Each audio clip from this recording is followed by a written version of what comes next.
It is, wow, you guys are full of energy. It is really great to be back with you guys this morning. I want you to do one thing with me real quick. I want you to do this. Kind of breathe in, breathe out.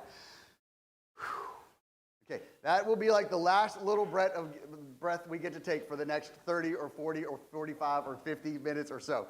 I promise I'm going to keep it as short as possible, but I'm also not going to take something out.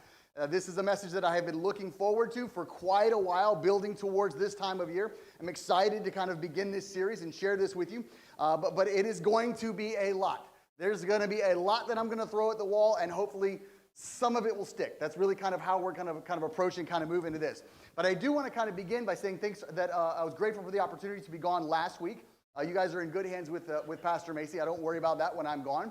I actually got to go to church last Sunday with all of my siblings and my parents and the in-laws. Like, it was all of us, almost all of us were able to go together, church together. A couple of sisters couldn't make it, but it was good to kind of sit in the church that they all attend together and worship with all of them. But the Saturday before that, I was down for a wedding, and it was my nephew's wedding.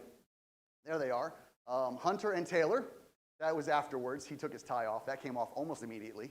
I'm pretty sure. I don't think he left it on very long. But I just wanted to let you guys know, when I go away, I'm actually going away for things sometimes. Like, I'm not just trying to get away just to get away from y'all. Those things come at other times when I don't tell you what I did. But in this one, was actually getting away for a reason there. So grateful for that opportunity. So I am glad you're here this morning as we're going to kick off this series. And so this series that we're getting ready to kick off, that we're beginning today, is this 4-week series, is more than just another series. Now, I hope you come into each series that we do here. This is, we preach in series here. That's kind of what we do. But I hope you come into each series excited about what we've just been through and looking forward to about what it is we're about to go through. But this one, hopefully, a little more so than others. That's because this one is our Lordship series. And we do it every year about this time. And what makes this one particular, or this one unique, is that this is also going to kick off a 2-year campaign for us as a church. You probably see these on your chair right in front of you. You were told not to open them. Did anyone open them, even though they weren't supposed to? Would you admit now, even if you did it, now that you know you'd be in trouble, right? I will tell you when to open those up in a minute. But this season, not just this series, is going to kick off this two-year season for us, and it's kind of based around this theme. You can see there from Matthew 26:39. It says, going a little farther. And this comes from the text where Jesus is in the garden, and he's just visited with the disciples, and he's got a few of them. He's in the garden. This is right before the crucifixion, and he leaves them, and he kind of goes off to pray. And this is where he prays that prayer. He says, not my will, but yours be done, right? You've heard that before at some point in your life, right? This is right at the beginning of that, the going a little farther. And so that's really what this theme is based about. So I'm going to spend a little bit of time kind of talking about this theme for the series, this theme for the season, for this campaign that we're in, and then a little bit more time towards the end, kind of hopefully giving you some tools to begin with as we work through going on this. I'm getting a down signal. Slow down? Okay. Who said that? Oh my goodness, I should have guessed. All right, I will slow down. First of all, I want to give you a little bit of a vocabulary lesson because I think it's really, really important. Further and farther, right? You've heard those words, right? Further and farther, which we, and in a lot of ways, they're interchangeable. You will see them interchanged a lot of places. Sometimes, even the dictionary will put them in together. But the main idea between farther and further, I'm going to try and stick with it correct, but the main idea is farther, with an A, F-A-R-T-H-E-R, denotes distance, right? Like I physically went farther, right? And further isn't a physical distance, but a figurative distance. Like you discussed something further. You discuss something a little bit more. And so there is a difference between farther and further, and we really try to kind of stick with that. That is not important. You don't need to know that. I just felt like it was important that you did that. There won't be a test later, but you should have learned that in school, right? Farther and further. But my guess is you did not. But anyway, a lot of times it's used interchangeably. But here's what I want you to understand. Going a little farther is the way that it's worded in the Scripture. Going a little farther is the way that it says in Matthew chapter 26, verse 39. And for us, what that means is God wants us to go farther and further, right? So you can put both of them there. He wants to go farther. He wants us to go farther. He wants us to go farther in our walk with him, and he wants us to go further in our love for him and others around us, right? So there's the basis for that, right? Farther, further. So you get that, you understand that, right? And this is probably a passage, if you've read anything in the Bible, you've read this passage before, or kind of the sister ones in Mark and Luke, and you probably just breezed right over this, going a little farther. You probably just went right through it as if it didn't really mean anything, because it sounds like one of those those throwaway statements that's really stage direction, just to kind of give you a sense for what's going on and where they are, and laying out like what it looks like physically where they're all standing around. It gives you the idea that Jesus walked somewhere shy of a stone's throw away from his disciples. He's close to them, but he's just far enough that they can lose focus on Jesus. And he's just far enough that they can lose focus and that they can feel no guilt about falling asleep and not doing the thing that he asked them to do. But there's also no denying that this text, this few little words, going a little farther, that simple sentence also sums up the whole of Jesus' life, the entirety of his life. Jesus went a little farther in everything that he did. He knew and followed the will of God, absolutely. While many others started in the direction of God, if you think about like Nicodemus or some of the other ones, we begin in the direction of God, Jesus always went a little farther, refusing to let anything interfere with his complete love and devotion to God. He was not going to let anything slow him down, anything stand in the way. He was going to take every step necessary. Unless you think this was a one-time thing, that Jesus only did this on his last night. He did it once, decided to go a little farther. In his most famous teachings, the Sermon on the Mount, he gives this very principle. He says, go the second mile. He says, turn the other cheek. He says, give your coat also. And there's a really good chance that you've heard those words before, but Jesus is teaching this same principle, to go a little farther, to do a little more. And you've heard those words before. Lots of people believe they apply to others when they look at their interactions, but not themselves. They need to do more than I do, right? It's the way that we kind of treat others. And to many, that idea of going a little further, or going the second mile, or turning the other cheek, or giving your coat also, it's a good idea, but it's not very practical. Because what we do is instead of going the second mile, instead of turning the other cheek, instead of giving our cloak also, we meet people halfway, right? We only go but so far, and then we stop. And that carries through not only in our relationships that we have with other people, but absolutely in our relationship with God. The moment he lets us down in some way, form, or fashion, we kind of stop moving in his direction. Or the way someone lets us down, we kind of stop moving in their direction, and we demand that they continue to come more us halfway. But this idea, this going a little further and us not doing it, us stopping short before we've gone the distance we're supposed to, this is not new to Jesus. It is the very same thing that he accused his disciples of later in that same passage. The story goes, I mentioned it already, that a few of them came with him that night. He left them at one place so that they could stay awake and pray. It's what he tells them to do. And then they fall asleep each and every time, and he comes back, wake up, pray, whatever else. And ultimately he tells them that the spirit was willing, but that their flesh was weak. Spirit was willing, but that their flesh was weak. And really what they exhibited was this weak faith, this weak dependence, W-E-A-K, right? Dependence upon Jesus and what he was telling them to do. And we may look at that and go, well, it's not that big a deal. All they did was fall asleep. It's probably late. They were supposed to fall asleep. It was probably bedtime. But the problem is, we kind of apply that in every area of life. And we kind of think that it's okay to have a weak faith. It's okay to have an incomplete faith. It's okay to have a faith that doesn't go all the way. It's okay to have just a little bit of faith. But let me tell you what's at stake here. Going a little farther is the difference between success and failure as a Christian. When we always stop short of where God calls us to be, we always fail in every aspect of our lives. It's when we go a little farther.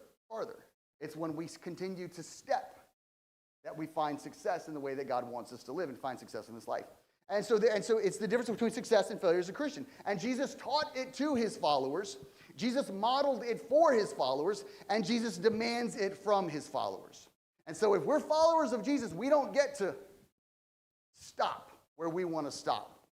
We don't get to stop where it's convenient. We don't get to stop when it doesn't hurt us. We have to continue to go a little farther. And that's exactly what Jesus did. He went a little farther. Not only spiritually, but also in every possible way. Physically, mentally, emotionally, relationally. Jesus is in intense anguish in this moment. And even in this intense anguish, he lays himself before God in surrender, like the passage we had earlier. He lays himself before God in surrender. Well, one theologian, when writing about this passage, he says that the reference to Jesus going a little farther and then falling to the ground and then praying seems to suggest a picture of Jesus staggering and stumbling until he fell on the ground crying aloud in agony. We might read that as very simple and easy, like we might come to an altar and very prim and proper and make sure that we're appropriate as we sit. But that's not what he's describing Jesus is going here. Jesus is in deep anguish and turmoil, and he's stumbling and stammering as he's walking forward. And when he can't go any farther is when he falls and says, "Not my will, but yours." Let's be sure that we fully understand what he's experienced here. He has already said that his heart is heavy. He is already distressed about what it is that he's about to face. Make no mistake about it, what Jesus is about to do is not easy. Going a little farther will never be easy. What's easy is staying back wherever you are. What's easy is staying here. Stopping well shy of where we're supposed to be. The harder part will always be going forward. And Jesus' prayer is evidence that it wasn't. Jesus' prayer is evidence that it was not easy. It's also evidence of both his humanity and his unalterable devotion to the will of the Father. He was human. I don't want to do this. I don't want to go through this. I don't want to have to do what you're asking me to do. He's absolutely human. We don't want to do the hard things. We don't want to do the things that we know are going to put us in harm's way. We don't want to do the things that we know are going to put us in an uncomfortable, miserable position. But he also had this complete and 100% and unalterable devotion to the will of the Father. And he says, nevertheless, that's what I'm going to do. As a human, as a person, as an individual, the way he relates to us, he recoiled from what was before him. As a fully devoted follower, which is the same thing we get to be, he surrendered to it. And it was not easy. And it will not be easy for you. Now, I am fully aware that what I'm asking you this series, we haven't got to it yet, it's in the piece of paper we're going to open momentarily. You're on pins and needles, right? I am fully aware that what I'm asking you in this series and in this season will not be easy. The things we talk about today and for the next 3 weeks will not be easy things to hear. You will not want to hear them. I would almost say, I don't want to say them, but I do.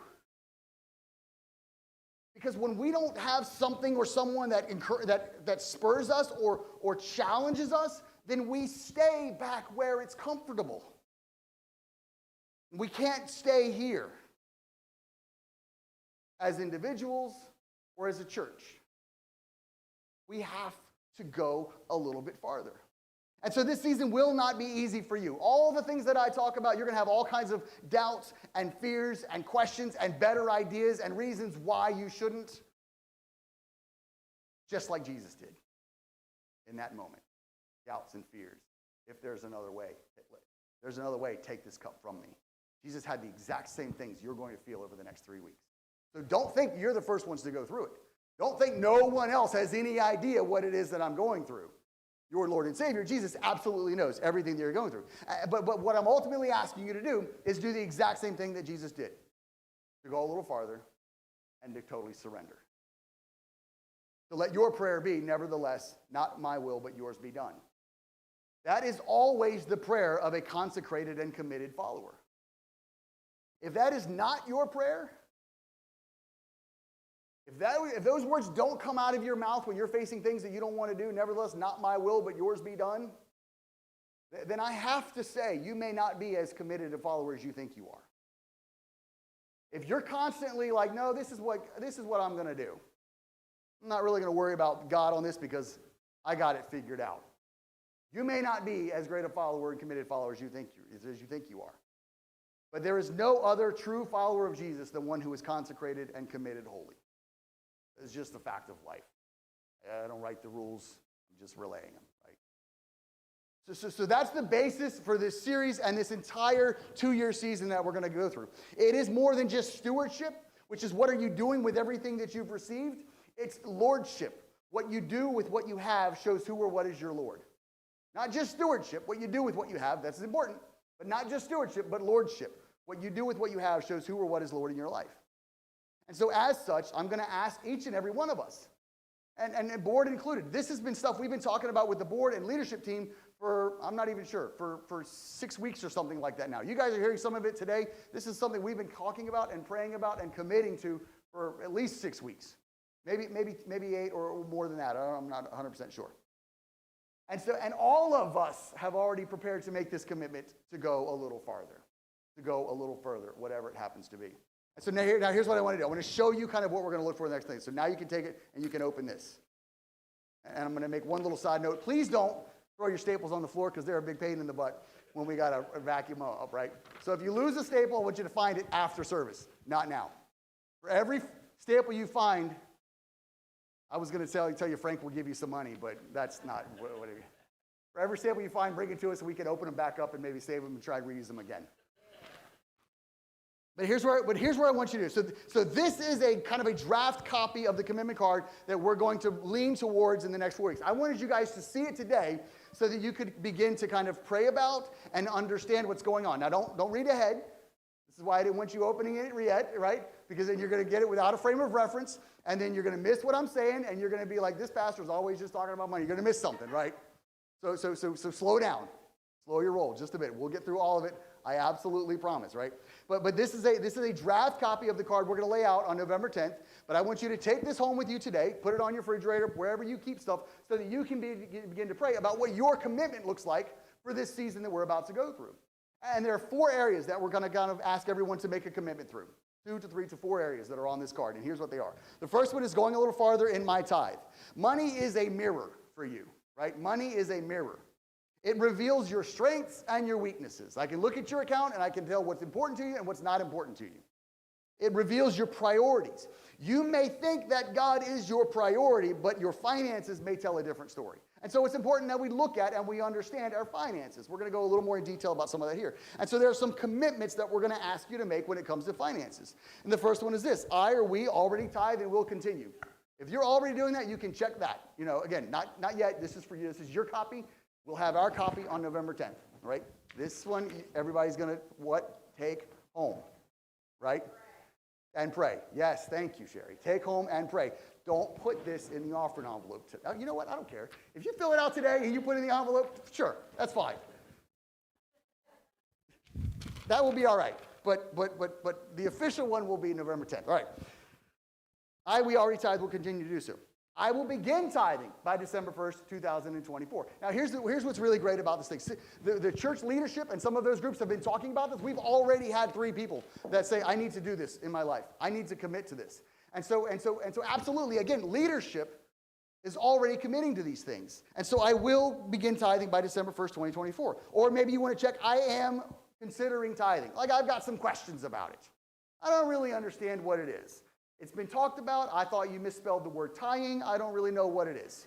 So if you could call me and let's talk about it, then I'd like to do that. And then here's the last one. I will test God tithing for 90 days. This is the one that I talked to the finance team, the board about. Here, I would love nothing more than to tell you. Let me back that up. I wouldn't love nothing more. I would like to maybe be able to tell you, here's what I want you to do. If you're uncomfortable giving money to the church, to us, even though I've said it's not about it's about what God wants to do for you, not what we want from you, right? I would like to be able to tell you I want you to take your 10%, I want you to take your tithe, and I want you to give it to another church. And I'll tell you 4 or 5 other churches here, the whole thing I'm saying here, right? And I'll tell you 4 or 5 other churches that I believe are good, Bible-believing and holiness churches that you could give towards. But I can't support that biblically. Right? I can't find biblically where you can be a part of this congregation and contribute or support another one without supporting this one. Right? Missions work is an entirely different thing. But I can't support that biblically. What I can support biblically is God says, test me in this. And so all we've decided to do as a church is say, we're going to put your money, this money that comes in, where God's mouth is.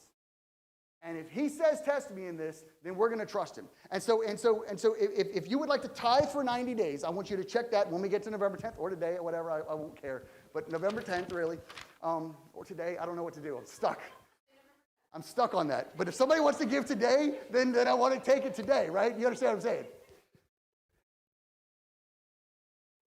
Sometimes.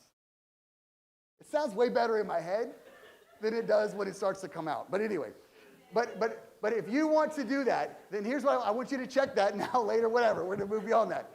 And I'm going to follow up with you, and we'll talk a little bit about what that looks like, what we're going to do. And at the end of 90 days, if you have tithed consistently and faithfully, and I don't know what your tithe is. I'm not going to say, hey, bring me your W-2. show me your paycheck so I know that you tithe. I'm not going to do that. But if you give an amount that looks like a normal, a tithe for this area, and you give it consistently for 90 days, whatever your pay periods happen to be, and if you come back in 90 days and you say, you know what, all this church stuff is a joke. I want my money back. We will give it back to you. Not with interest, but what you've given. Now you can't give it anonymously and then try to tell me, well, I gave $1 million over there. Like, no, you have to record it. We'll talk about all that stuff, right? But we're committing to this because God says, test me on this. And so we're saying, if God says test me on this, we're going to put any money that comes in where his mouth is, right? And we're going to trust that he will do what he says he will do. When we trust God, great things happen in our lives, right? And so that's the first one, go a little farther beyond my tithe or commitment. The second is going a little further beyond my time or my time and talent. And there's a couple of boxes there. Time doesn't lie, just like your money, right? How you use your time reflects your priorities. You may think that God is important to you, but your schedule reveals what's truly important. You rarely find your way in here, then this body of Christ isn't all that important to you. As does how you use your time and or your talents and the natural gifts that you possess. You're really good at some things, right? Who's really good at some things? All of you are. Raise your hands. Yes, all of you are. Okay. Even though you didn't raise your hands, I know you all are. We are really good at some things. God has given us natural gifts and talents and abilities. But the issue comes into, do we use those things for the advancements of our kingdom and our glory, or his kingdom and his?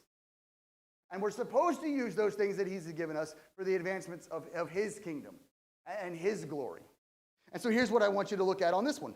Going a little further beyond my time or talent. I know where I would like to serve. You write it, you fill it in, and we're going to contact you and say, great, you're on the schedule this week. Or something like that, right? Or maybe you're going to go, I have the time, but I don't really know where I could serve.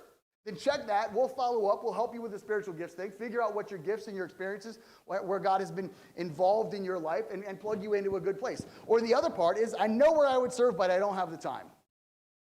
If that's where you are, check that one. And I am looking forward to having a conversation with you about time management. Some of you won't check it now because you're like, nah, I don't. But if the whole idea of the series is going a little farther, we can't continue to just sit here and go, I just don't have the time. Right? Stopping where we are says, I don't have the time. Going a little farther says, I don't have the time, but I think I could probably reprioritize a little bit different. There are some things that I spend a lot of time on that are really not all that important. Keep your hands down. But absolutely. So the third one is this. Going a little farther beyond basic maintenance is the idea here. And Frank shared with us briefly a couple of weeks ago about the buildings and properties.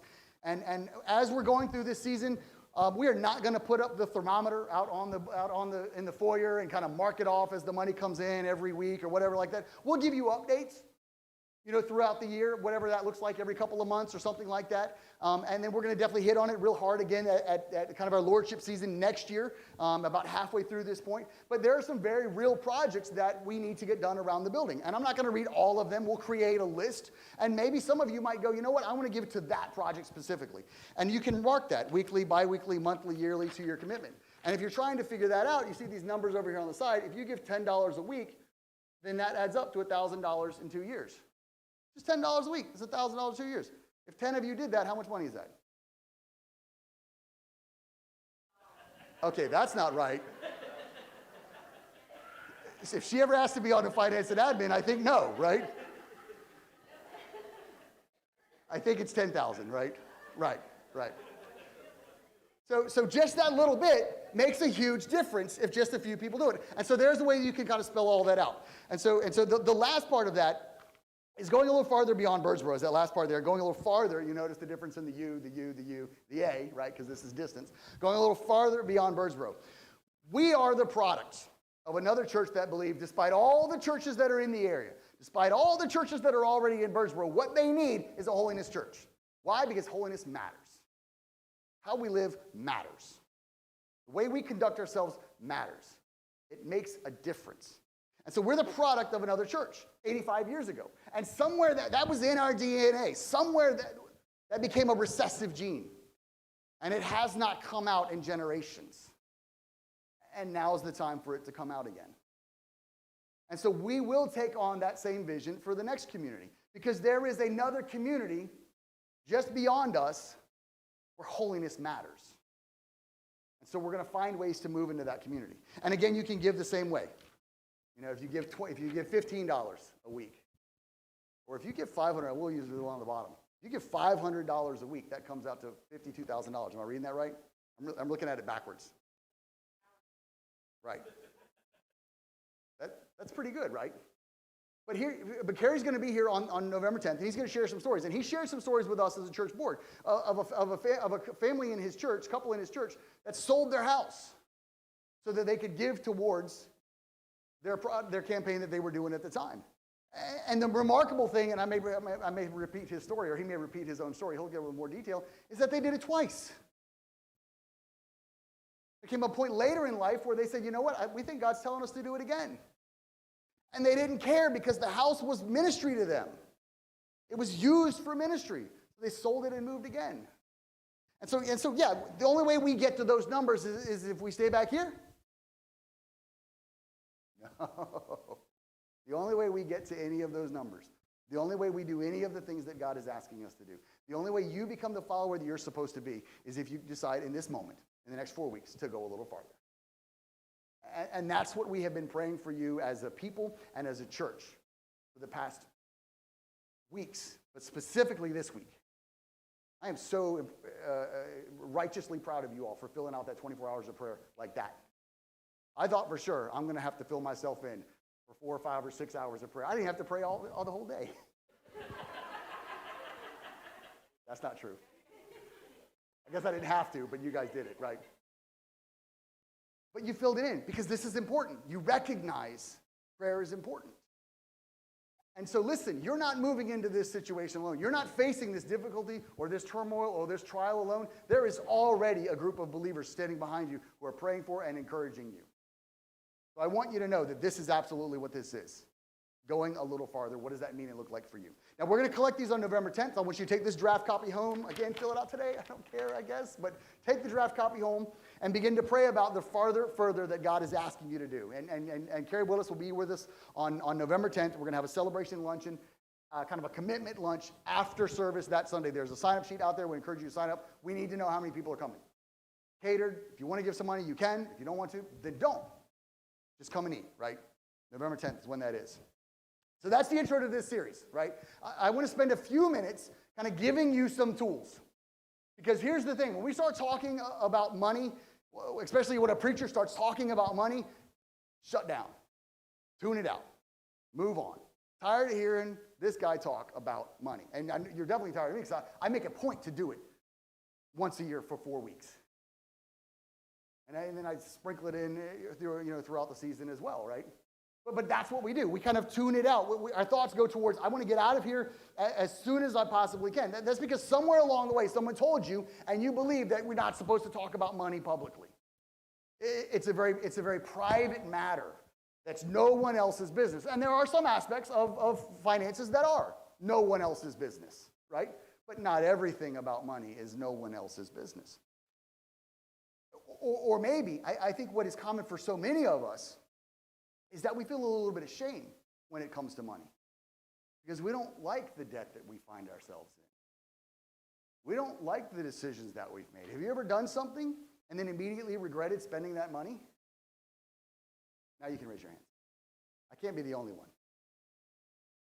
Thank you for a few of you who are honest. The 4 of us will pray for you, the rest of you liars. But absolutely, my guess is we have all done those things. And so we feel a little bit of shame because we don't like the way that we're living financially, but we don't know how to change it. You're stuck in a rut. All you know is to keep doing the same things over and over and over again. Or for whatever reason you've got in your head, we don't have healthy conversations when it comes to finances. Which is exactly why we have to talk about it here. Because if we don't, then you're not going to understand money in a way that makes sense. If we don't talk about it here, you're not going to understand money from a biblical perspective. You might understand it from a worldly perspective, but they are not telling you and encouraging you and instructing you the same way the Bible says this is how you live. This is how you secure yourself. This is how you're blessed financially. And so here's the reality of the world that we all live in. The vast majority of Americans are in financial bondage. You can leave your hands down, right? Vast majority of Americans are in financial bondage. We are slaves to our finances. What I mean by that is this, if you've ever had this thought. Ever how much money you do or do not have dictates what you are or are not going to do. Right? You don't have to raise your hand because I know that should be all of you, and I've already determined you're going to not tell me the truth today. But that is absolutely being a slave to your finances. And there's some really bad news. It doesn't get better when you continue to look at statistics when it comes to finances. The average American debt, something I read this past week, is 60 per U.S. per adult is $66,000. Average American debt per adult, $66,000. 7 out of 10 people live paycheck to paycheck. And most of those might even be paycheck to slightly before paycheck, right? 7 out of 10. And here's what I'm sure of. I don't think that statistic, 7 out of 10, paycheck to paycheck, only applies to people outside those doors. My guess is the number's pretty close inside these doors as well. That 7 out of 10 of us are hurting and miserable and still buying more and more and more, thinking that that will eventually bring us some moments of happiness in the midst of the mess and darkness that we live in. When all you're really doing is digging yourself farther and farther into greater financial pressure. Because it's normal, right? The world tells you that it's normal. This is how things are. Normal is car loans. Normal is credit card debt. Normal is student loans. Normal is your home equity lines of credit debt. We have been told over and over and over again that that is the only way to do it. The only way you're going to move forward in life is if you have debt, if you owe something to someone else. And we have bought that lie hook, line, and sinker.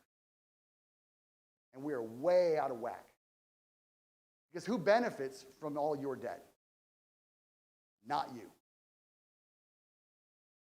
You are not the one that benefits from all your debt. You're the one in bondage to all your debt. You're the one that's a slave to all your debt. It's someone else that is benefiting from all of your debt. That is not normal in God's kingdom. That is not how He intended us to live. That is not what it is that He wants for us. So does that mean God cares about money? Yes. I don't think He cares about it as much as you do. Because He cares about you. That's what He cares about. That's where He has a vested interest, is in you.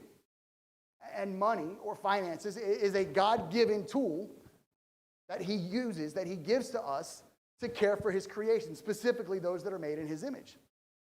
And so if it is something that He gives for us, if it is something for us that He gives to us, then managing that money properly is one of the most spiritual things that we can do. It is important.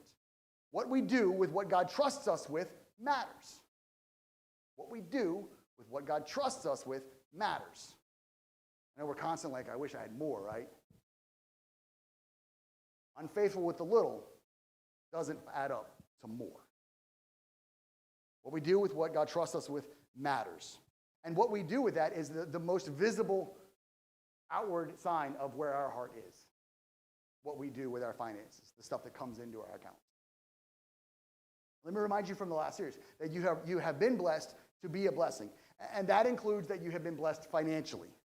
But how many of us feel like we're blessed financially? Again, no, raise your hands, right? But not many of us may feel like we're blessed financially. Again, we're barely making it. 7 out of 10, paycheck to paycheck. Probably holds pretty true to this room. And when we're overwhelmed with debt and when we're struggling, these are the things that come out in life. When we're overwhelmed and struggling, it's hard for us to provide for our families. We don't know how we're going to do it week in and week out, groceries or whatever else. It's difficult to help others when we can barely get by on ourselves. I can't give to them because I don't even have. When you're struggling, it's tempting to get ahead by lying or cheating and stealing. Even if it's just a little bit here and there. And you convince yourself it's just a little white lie. It's not that big a deal. Nobody's getting hurt. When you're struggling, it's tempting to covet. You want something that someone else has so much that you then what? Go into debt. Go get that thing. When you're struggling, it's really hard to have joy and peace in life. When you're struggling, it's hard to sleep at night. Right? When you're struggling financially, you'll be discontent. When you're struggling financially, you will worry more. When you're struggling financially, you will be a burden to others, not a blessing to them. When you're struggling financially, your marriage is absolutely in danger. You know how many marriages fight, husbands and wives, because of finances? Let me check the math. I think it's all of them. Maybe not. But it's a lot of them. It's a huge issue. I don't want that. Money affects every aspect of your life. Every aspect of your life. There's not an aspect of your life, there's not a part of your life that money isn't influencing and impacting your life. And I don't want that for you. God doesn't want that for you. So I'm going to give you the answer to your money problem. Right? I'm going to give you the answer to your money problems. So if you take notes, pull it out, get ready to write this down. I'm going to give you the answer to your money problems. We believe that our income is the problem. Don't raise your hands, right? But we believe that our income is the problem. So our solutions are we sell stuff so we have more money. And there's an aspect of that that may be true. Or we believe that our income is the problem. And so the answer is to go to our boss and ask for a raise. Like that's how we're going to solve those problems. And those things may help, but they are not the answer. While income is important, it is not the greatest factor into your financial problems.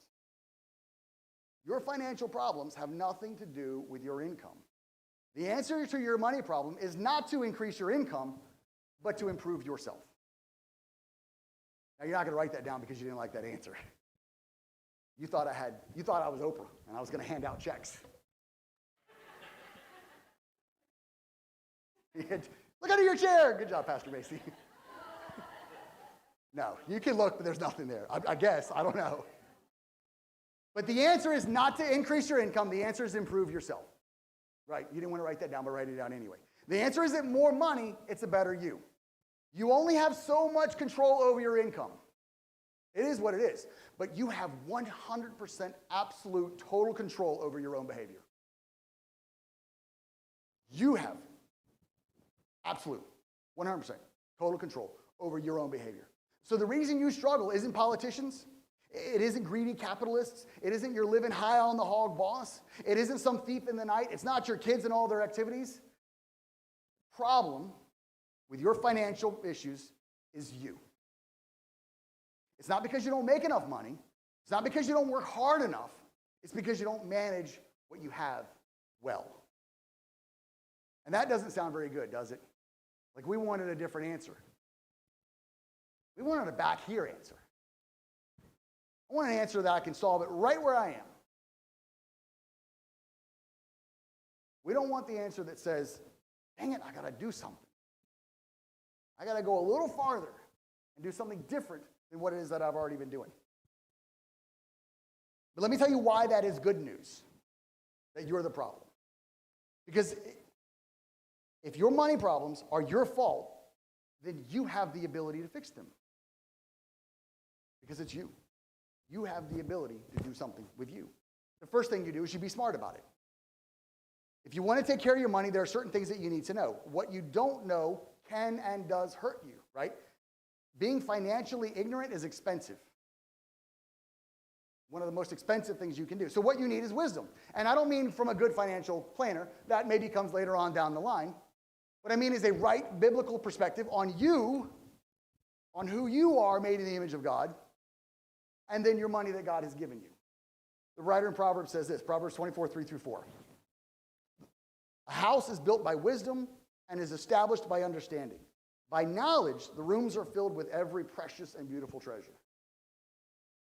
Right? By knowledge, it is filled with. By knowing is what it is filled with.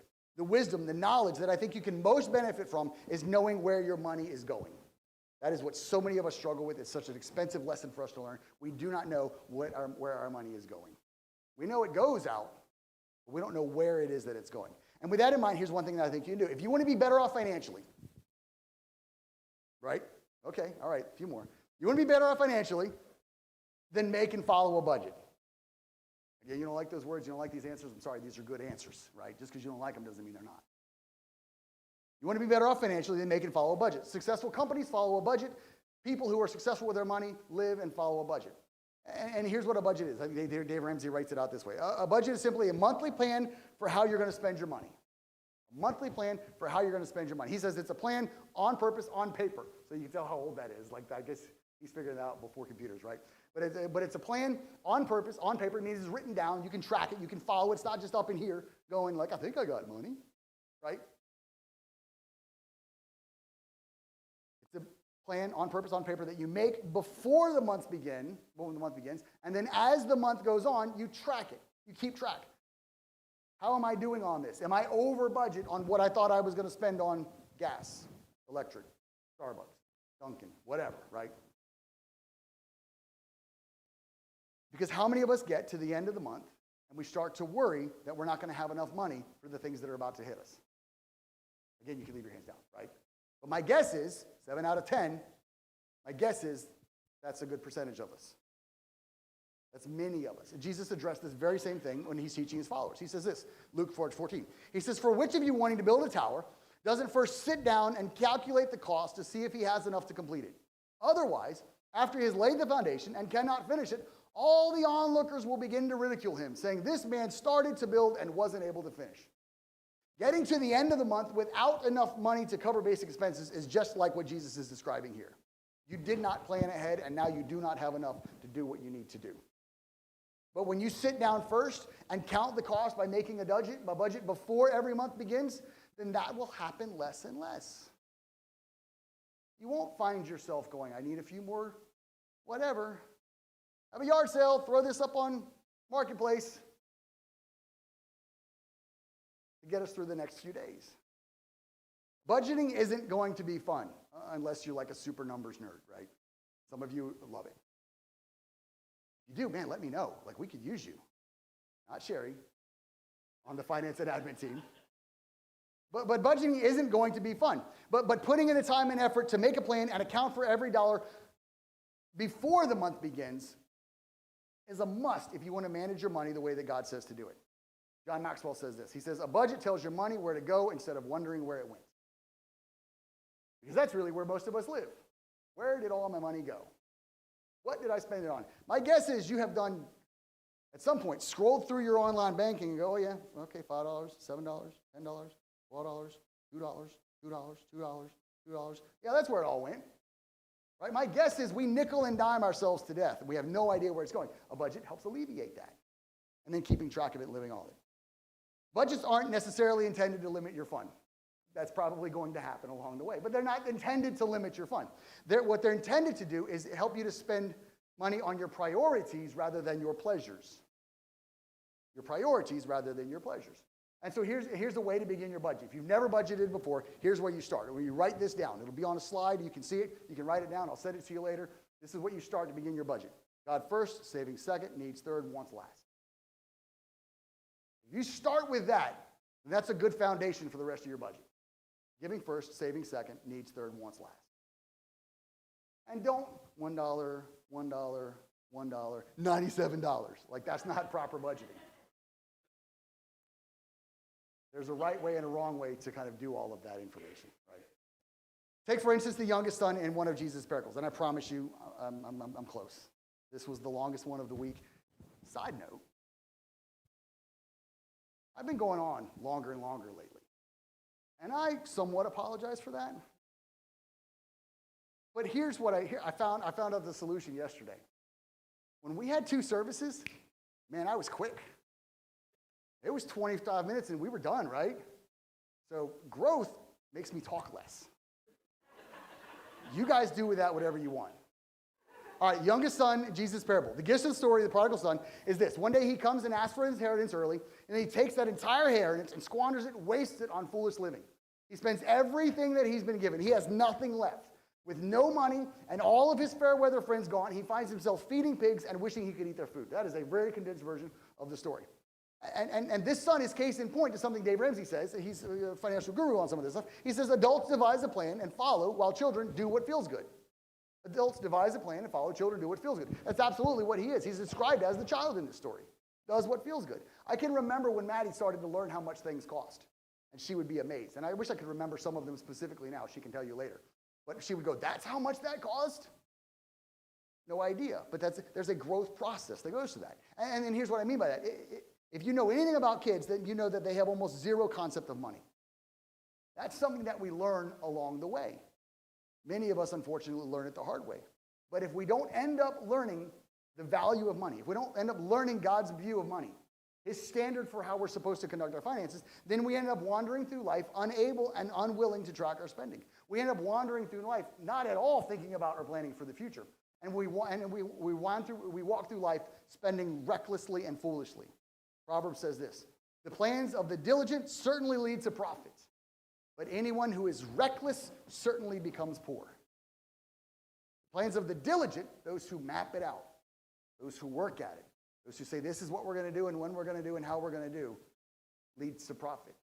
But anyone who is reckless, yeah, I got money, let's do it, certainly becomes poor. I'll tell you, when I was in college, the way that I lived my life was, and you couldn't, like you remember back in the 90s, right? That seems like forever ago. Like you didn't have mobile banking. You had to call the phone number on the back of your card, punch in all your things, and then they would tell you your balance. And then I'd go, all right, let's go to McDonald's. Or I'd be, no, let's go back to the calf. Like, that is a terrible way for us to live in this world. By looking at what's in our account and then going, all right, let's do or don't do. Looking at it ahead of time is a much better way. And it's really the way that God gives us the standard directive. And this is God's standard in his directions. And so going back to the prodigal son, what he didn't have was self-control. He had a lot of money. Could have lasted him a long time. What he didn't have was self-control, which is the second thing we need, being wise, being smart, but also having self-control. It is not enough to know what you should do. You have to have the self-control to make yourself do what you know you should do. Right? That makes sense, right? Not enough to know what you should do. You have to have self-control to make yourself do what you know you should do. The problem is that so many of us battle with self-control. We've all seen the kid in the store who wants the candy bar or the toy and they're throwing a fit, right? Someone else's kid. It's never your kid, right? Well, we've all seen that kid in the store. And unfortunately, that attitude sticks with us as we get older. We don't accidentally grow out of that. Except now the candy bars are sometimes still candy bars, but they're also clothes. It's also cars. It's also golf clubs. It's also vacations. It's also boats. It's appliances. It's light fixtures. It's lawn equipment. It's whatever. We look at it and we go, I have that right now. I can't wait. I have to have it right now. And then we begin spending so much money that we then use this thing, girl math, right? You've heard of girl math, right? It's not about how much you spent. It's how much you saved. It was going to be 50, and it was on sale, and so I only spent 45. I saved $5, right? And look, it's girl math because that's the way that they call it, but guys are just as guilty of this as well. When you look at credit card debt across male and female, yeah, it's pretty much right on. Averages. Within $100 different, right? So that's just not girls that do that. Guys do that very same thing as well. And so here's the question that we really should ask ourselves, and let other people ask these questions in our lives. When you go to buy something of value, take someone with you who doesn't have a vested interest. Take someone with you who is going to sit on the outside of it and go, should you really? But here's the question, do I really need? Remember, needs are down at the bottom of that one. God, savings, wants. No, needs, wants, right? Do I really need, right? You don't need, you want whatever that is. Do you really need your nails done again? Do you really need to play another round of golf? Do you really need that $7 drink? Do you really need another meal out? Do you really need the latest iPhone or Samsung, whatever, I don't care. Do you really need to replace your 5-year-old car? How many people look at it and go, you know what, my car's almost paid for, time to get a new one. You just love the payment? Whatever, tell me why. But do I really need? My guess is no, you don't. I'm not saying don't enjoy life. I'm not saying don't have things. I'm not saying go without. I'm just saying don't enjoy life by going deeper into debt and giving someone else a grander lifestyle than you. Learn to be self-controlled. Without it, you're not going to succeed financially. And so make a plan and then stick to the plan. Most of our money problems have nothing to do with our income. Right? We're done here. We're landing here. Most of our money problems have nothing to do with their income. It is really not a numbers issue. It is a spiritual issue. I want you to hear that. Your money problem is not a numbers issue. It is a spiritual issue for you. We don't need to increase our income. We need to improve ourselves. And the only way we do that is if we follow the example that Jesus sets. in the middle of the most difficult moment of his life, Jesus went a little farther. In the hardest moment of his life, the most painful, anguishing thing in his life, he goes a little farther and he does the hard thing. He does the obedient thing. He does the thing that keeps him faithful. And so how often are we missing the opportunity to grow? How often are we missing to experience the greater blessing that God has for us because we want to stay back here? And then complain when life hasn't changed. And then argue that stuff is going the same way it's always gone. And all throughout Scripture, God says, I want you to go just a little bit farther. Too many of us have given up one step shy of God's best for us. That's absolutely where you are. So this series, this season for us, is about going a little farther. Worship team, you can come up and we're going to pray. So here's where I want you to pray today. Maybe you've already looked at some of this stuff, and you're like, I know what God has been speaking to me because he's been telling me for a while. And I am glad we're finally doing it, and I am going to do what he says, and I'm going to take a step farther. Let me tell you, that first step for you is a little farther towards the altar. That first step for you isn't staying where you are because it doesn't work. It hasn't worked. It won't. That step for you is to get up and move forward, to go a little farther.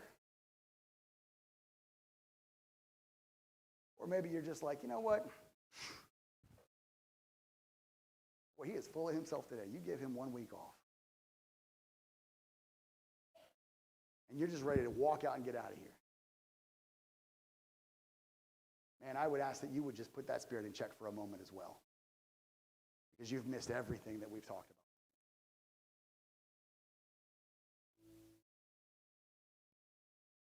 This stuff is for you.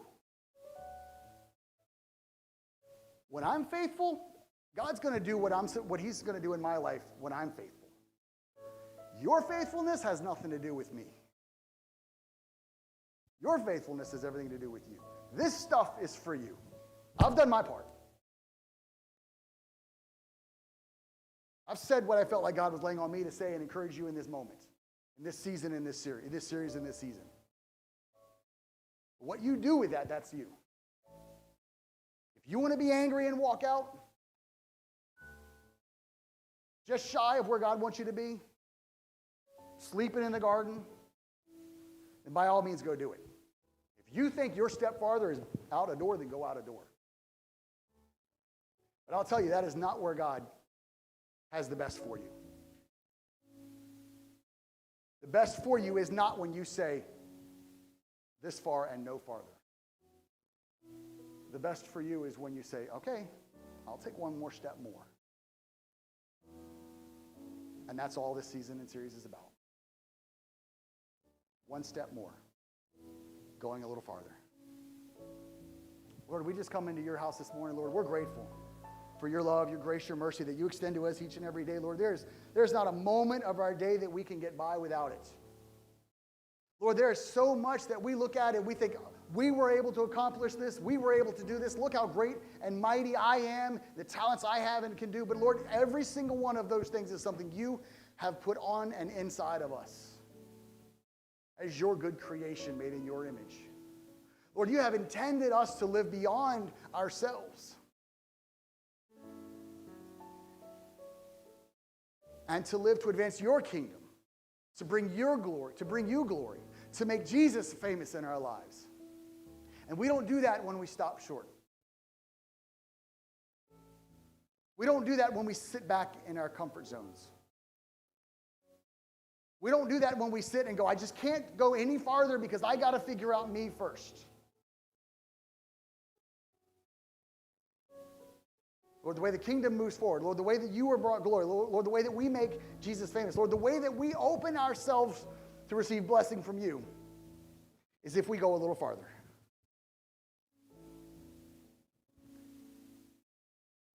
And so, Lord, in this moment, that's what's on our hearts, that's what's on our minds, that's the words that's in our ears. Lord Jesus, you taught it, you modeled it, you demanded. going a little farther. First of all, I want to apologize only to Sharon for keeping her late for her tea party. Second thing I want to say is I want you to be here every week of this series. If you cannot be here, try really hard to be here. If you've got something that's going on, you're going to miss it, try and change that other thing that you've got going on and be here. If you absolutely can't, remember I already said be here. If you absolutely can't, the services are online. I encourage you to watch it. You're going to need each week of this series. Because each week of this series, we're going to continue to talk about and build this concept towards November 10th. So if you cannot be here, be here. If you cannot be here, make sure you watch it online. And just to make sure that you do, we're going to try and find some way to send it to those of you who missed. So don't even think that that if you missed, that you're going to be like, I just missed. You're going to get a nasty email from me. No, it won't be nasty. You will read it as nasty because I'll be like, watch this.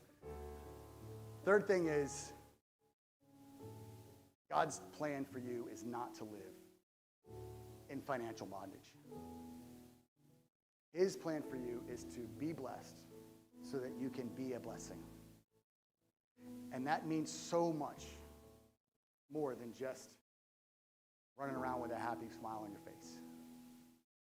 God does not want you in whatever you're in.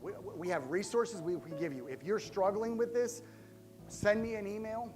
And I will get you connected with resources. I'm not gonna sit down with you and say, hey, bring me all your paychecks. I'm not gonna do that unless you want. If you want, we'll do that. But we will give you resources to help you try and begin this process. It will not be easy. It will not be quick. It will require you to take little steps and to go a little farther each and every day with everything that you do. I hope you're encouraged. I hope you're convicted. And I hope you have a great week. See you next Sunday, on-site, online. On-site, online, 10 a.m.